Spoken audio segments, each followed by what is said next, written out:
Il vous est avantageux que je m'en aille, car si je ne m'en vais pas, le consolateur ne viendra point à vous. Et si je m'en vais, je vous l'enverrai. C'est lui qui me glorifiera parce qu'il prendra de ce qui est à moi et qu'il vous l'annoncera. Jean 16, 7, 14.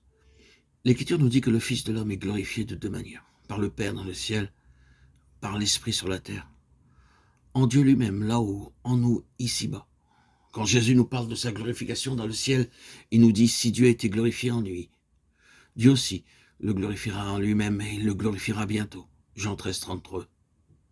Et dans la prière sacerdotale, Père, l'heure est venue, glorifie ton Fils, et maintenant toi, Père, glorifie-moi auprès de toi-même. Jean 17, 2, 5.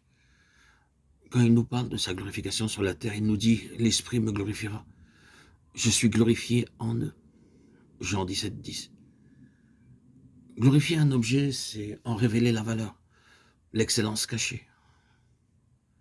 Jésus, le Fils de l'homme, fut glorifié lorsque sa nature humaine fut admise à participer de la puissance et de la gloire où Dieu habite. Il entra ainsi dans toute la vie spirituelle du monde céleste et de l'être divin. Et alors tous les anges l'adorèrent, lui, l'agneau, sur le trône. L'esprit humain ne peut pas concevoir, saisir dans sa réalité cette gloire spirituelle et divine de Christ. Il faut pour cela en avoir éprouvé soi-même quelque chose, y avoir participé en quelque mesure dans sa vie intérieure et spirituelle. Et c'est là ce qu'opère en nous le Saint-Esprit, l'Esprit du Christ glorifié. Lui, l'Esprit de gloire, vient nous révéler la gloire de Christ, en demeurant et agissant en nous, par le moyen de la vie de puissance et de gloire qui est actuellement celle de Christ. Et tout, en nous la révélant ainsi à nous-mêmes, il la manifeste aussi en nous, à tous ceux qui ont des yeux pour la discerner. Le Fils ne cherche point sa propre gloire, Jean 8, 50. Dans les cieux, c'est le Père qui le glorifie, et sur la terre, c'est l'Esprit qui le glorifie dans notre cœur. Pour que l'Esprit pût ainsi glorifier Christ, il fallait d'abord que Christ quittât ses disciples. Ceux-ci ne pouvaient pas le posséder à la fois en chair et en esprit.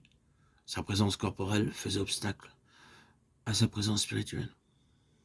Ils durent donc être séparés du Christ qu'ils avaient eu avec eux pour pouvoir recevoir en eux par le Saint-Esprit le Christ glorifié. Christ lui-même a dû abandonner la vie qu'il avait ici-bas pour pouvoir être glorifié, soit dans les cieux, soit en nous. De même, nous aussi, si nous voulons réaliser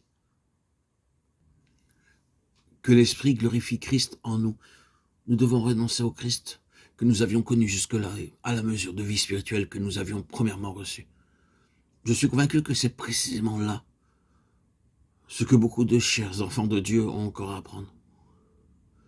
Il faut qu'ils en viennent à saisir et comprendre la signification de ces mots. Il vous est avantageux que je m'en aille.